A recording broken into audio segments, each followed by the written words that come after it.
What's up guys, Everything Apple Pro here, and as is yearly tradition, let's compare every model of the iPhone for the second time in 2016. And no, iOS 10 removes my famous slide to unlock shot, so I cannot do that anymore. Here's a click to unlock instead. And for the 9th year of the iPhone, we've got new arrivals. They remind me so much of the iPhone 3G release. As we arrive at iPhone's first birthday, we're gonna take it to the next level. Today we're introducing the iPhone 3G.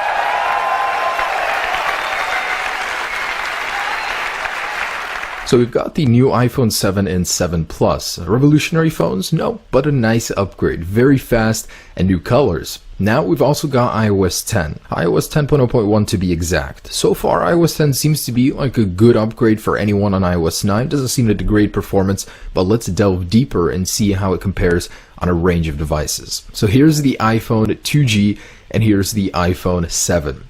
Apple told us it is exactly 120 times faster than that phone which you had in your pocket just 9 years ago. That is insane. So we're at a point where we're seeing diminished returns on speed with new phones. And that's exactly why I wanted to make this video, to put into perspective every iPhone release and show you guys just how much faster phones are nowadays compared to them back in the day. To show you how your phone compares, that it's not as slow as you think. And with the arrival of iOS 10 and 2 new iPhones, this is going to be a very interesting test. I was looking forward to making this. So let's start up with the startup test. I've got a new 16-port USB hub. These are getting harder and harder to find in huge configurations, but 3, 2, 1, and they're off. So I try to get this as even as possible. With this kind of an adapter, it's not going to be 100% certain that they're starting up at the same time, but it'll be very close. And in my other test, I compared iOS 9 to iOS 10, and in most cases iOS 10 starts up slower.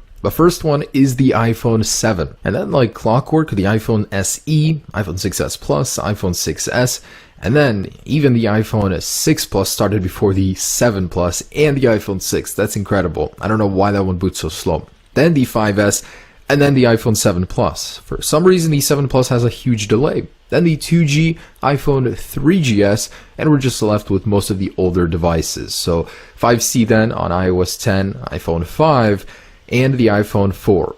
Now the 3GS, and the very last one left standing, like it is in almost every single test, is the iPhone 4S on iOS 9.3.5. Don't update if you're on an older firmware. It makes that phone so unbearably slow. Next up, let's run some benchmarks. Feel free to whip out the magnifying glasses. I get it. There are a ton of phones on screen. But as expected, the Geekbench results were very gradual. They rise, and the iPhone 7 and 7 Plus are in first place. So those phones are quite something when it comes to speed. Wow, I just think they're not fully optimized yet. And 2 benchmarks yielded a very similar result. So a gradual rise, and the 7 and 7 Plus have massive scores. I think one of the highest ever. And next up, I ran an HTML5 compatibility test for the Safari browser, and it's okay. It's just not on par with many big Android phones nowadays. Scores in the 500s. Anyways, let's go ahead and run a synchronized opening of the camera application. So this one was timed down to the millisecond. So this is a very accurate test.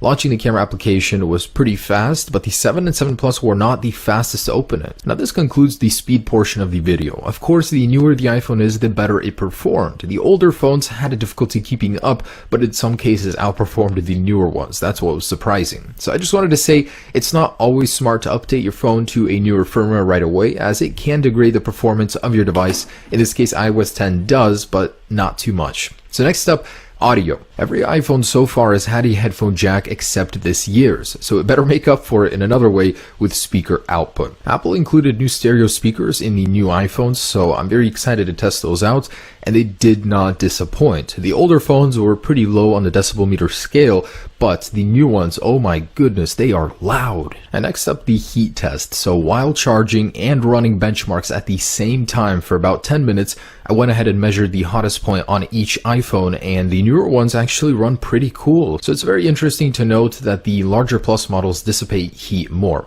Next up, let's check out Touch ID. This is the first time I'm ever running this test, so on all iPhones that have Touch ID modules, seems like they were pretty fast. I mean, the new iPhone 7s were outperformed by the 6S, and I saved the best for last because one of the biggest changes about this year's iPhone is the camera. It is unbelievably good. I started out with a low light test. This is the original iPhone with a 0.3 megapixel shooter. There hasn't been much growth between that 0.3 to 12 megapixels in size, but in other areas in quality, look at this. The iPhone 7 has quality that is just unremarkable in low light. And to really put things into perspective, just 9 years ago, that's what you were taking pictures with. That is day and night difference. So nighttime has certainly improved. Let's get some more color in the shot and start with the 2G. What was once grainy, very hard to make out little details has improved, so much throughout the years. And when it comes to the larger iPhone 6 and 6S and 7 Plus models, all that quality is just amazing. So you can really zoom in and get details. And comparing it to the iPhone 2G, once again, look at that. That is just completely different. And the last test I wanted to perform was a FaceTime selfie test. So taking a picture of that color with the iPhone 4, grainy, and it didn't really start to get good until the iPhone 6S. Now with the iPhone 7, we've got 7 megapixels, and it's certainly much better. Comparing it to the iPhone 4, which was so blurry, you can actually make out details and colors very much better. And just some test footage. So on the left is the first phone that was capable of recording video. This is 480p, I believe, and on the right is 4K from the iPhone 7 Plus. Notice how details are much more apparent. There's no shutter. It's just so much more improved. Now, it took 9 generations of iPhones to get here, but I think Apple is on the right track. So that is every model of the iPhone compared in 2016. I literally almost pulled my hair out making this video. It was so difficult, but here it is, guys, and I appreciate you guys watching. Please leave me a like. I would very much appreciate it. Have a great day and hold your iPhone 7 and 7 Plus closely, knowing it took so much time and refinement to finally get here.